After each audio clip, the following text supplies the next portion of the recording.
So Sinclair's a family-owned business, been around for 60 years, and Premium Pellet is one of 5 operations within the business. Premium Pellet is our operation out in Vanderhoof that makes premium quality pellets to supply back into the pellet market, both domestically and globally. The overarching philosophy for the organization is safety by choice, not by chance. And it's really about employees engaging in the safety culture, taking some accountability for their behavior on a day-to-day basis, and making sure that everybody goes home in the same condition that they came to work. Everything that we do starts and ends with safety, that all of our people go home safe at the end of each day. Everything that we do focuses on that. I think we've all enveloped that safety culture. We're all a lot more comfortable bringing items up, reporting things, getting things dealt with. The biggest safety initiatives that we've had at the plant, in my mind, is the transition of ownership from the floor and getting people to buy in on a day-to-day basis of making sure that they're looking out for themselves and making sure that they're looking out for each other, identifying the hazards that are out there and making sure that the hazards that are there for themselves and for others are controlled immediately. Over the years, I'd have to say the most significant safety change would be the engagement at the floor level. Trying to drive safety from the bottom up, giving people more autonomy over what they can control as opposed to that structure of top down and trying to dictate what would happen. BC Forest Safety Council is the health and safety association that supports the pellet operations in BC to help improve their safety management systems. One of the most important things for safety in the workplace starts with leadership. It all starts from above, from the CEO of the company right down to the newest employee, understand their responsibilities and what they need to do to keep themselves safe. So the most significant safety initiatives for the site has been around dust inspections and ensuring that we're mitigating the risks associated with dust across the organization and at Premium Pellet. Combustible dust is a buildup of dust, especially on high-end areas like wall purlings, ceiling purlings.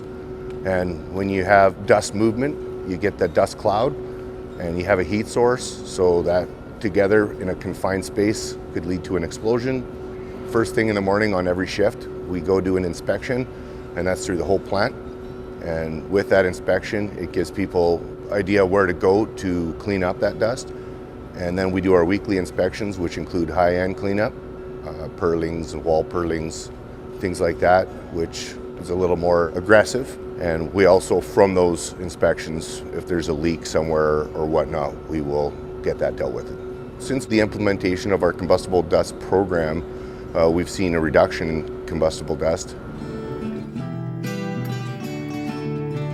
The deflagration controls is a process that we began a little while ago where we brought in a consultant to conduct a hazard analysis for us.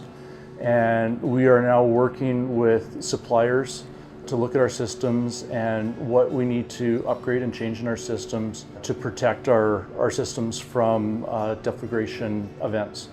One of the significant issues in wood pellet plants and other industries handling combustible dust is that in these processes, which have interconnected equipment, the deflagration can propagate from a primary piece of equipment to a secondary piece of equipment, and often the secondary deflagration can be more catastrophic than the first. So an important technique that needs to be implemented in order to manage the risk associated with deflagration propagation is deflagration isolation. WPAC, in conjunction with Dalhousie University and myself through OBEX Risk, collaborated with a range of stakeholders in the wood pellet industry and combustible dust management sector to undertake a study examining deflagration isolation. And some important factors to consider that were identified through the study was the importance of maintenance and proper installation of these systems. That includes performing preventative maintenance as per the manufacturer's specifications. When you have an effective housekeeping program and remove dust accumulations, that helps reduce the effects of secondary explosions that could take place in a wood pellet operation if a deflagration were to occur and propagate through the process. One of the first steps a wood pellet plant needs to take is to perform a hazard analysis. So a dust hazard analysis is a systematic approach to identifying key combustible dust hazards in your facility and identifying the measures that you have in place and identifying other recommended measures that could help mitigate the impacts of a flash fire, a deflagration, or an explosion. The next step to implementing deflagration isolation equipment successfully is examining suitable equipment that could be leveraged and installed in your facility to help reduce the risk. The next step is installing that add-on equipment properly, as that is a critical part of ensuring that it will work effectively when needed. And last but not least, maintaining the isolation equipment is another important step in order to making sure that the effects of deflagration can be mitigated if that were to occur in a facility. The Critical Control Management Project, as part of the WorkSafe BC Process Safety Initiative, involved working with the pellet sector in BC to perform bow tie analysis. So bow tie analysis and critical control management are just one piece of the overall process safety and process safety management framework, where there is an opportunity to implement and enhance that in the wood pellet industry. So process safety management is a framework that would help manage the different aspects and elements that wood pellet operations can help address and mitigate those scenarios that could lead to loss-producing events. At the beginning of the critical control management or CCM process, you conduct a thorough risk assessment using bow tie analysis. After the risk assessment is completed, you identify controls that you deem critical, whether they be controls that would address multiple hazards or multiple threats, and deal with different scenarios that could lead to a large loss of control event at a wood pellet plant. By examining and identifying these, you can assign responsibilities and accountabilities to help ensure that those controls are effective. Bow tie analysis is traditionally a process that involves engineering departments in oil and gas or pulp mills. Pellet plants don't necessarily have those resources at hand.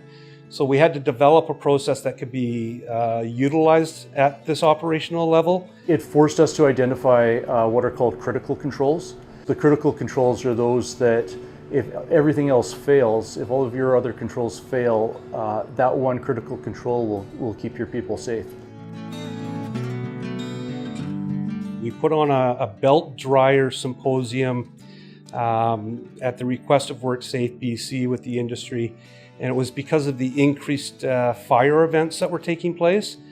Belt dryers, in terms of their nature, are supposed to be safer and not catch on fire as much. So from the symposium, we created working groups. So we had 4 working groups that met in 2021. It was all virtual because of the pandemic. And during the working group meetings, we explored the various aspects of belt dryer safety, and we're just now finishing the final report. One of the things that the operations are looking at is to take a critical look at their current equipment, and when they have to go to replace that equipment, to consider using equipment that does a better job at removing the contaminants. And so it also means removing the sparks that end up on the belts. There's spark detect deluge systems or micro mist systems that can be installed to help eliminate that ignition source, the spark, from landing on the belt. My name is Shahab Sokansanj, and I'm an adjunct professor in the Department of Chemical and Biological Engineering, University of British Columbia. We initiated the Biomass and Bioenergy Research Group that consists of a number of graduate students, undergraduate students, professors, and the group together in collaboration have been able to do quite a lot of good work. So training of highly qualified personnel is one of the most significant work that we've done in terms of supporting the industry. My name is Fahime Yazdan-Panah, and I'm the Director of Research and Technical Development for Wood Pellet Association of Canada. I also am a research associate at UBC's Biomass and Bioenergy Research Group. When I started my graduate studies in 2007, there were a couple of fatal accidents where stevedores went into ship holds that were carrying wood pellets and they were overcome by carbon monoxide. At the time, really no one knew what was going on and what was creating that dangerous environment. It was again the very first time that anyone was doing off-gassing research at that scale. Today, those data that I collected are being used as the foundation of a number of international standards and guidelines and practical procedures that industry is using for storage, handling, and transportation of solid biofuels. That work is for sure making a difference, and that makes me very proud. One of the major achievements that was recognized by industry was that International Bioenergy Award. The award was given to us in the recognition of our contribution, changing the art of handling of biomass into science. Since 2014, WPAC Safety Committee has anchored its vision through an annual safety plan that really holds the association accountable to keep searching for new technologies and research to provide a safer culture. We always say that we don't compete on safety, and our producers have proved that over and over. What makes me really proud is our members' willingness and openness to share and learn.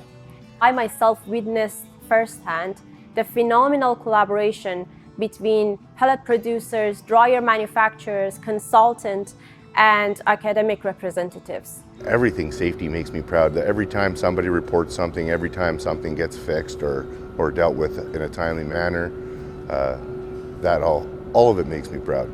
There is nobody here who is doing it on their own. It's a true team effort.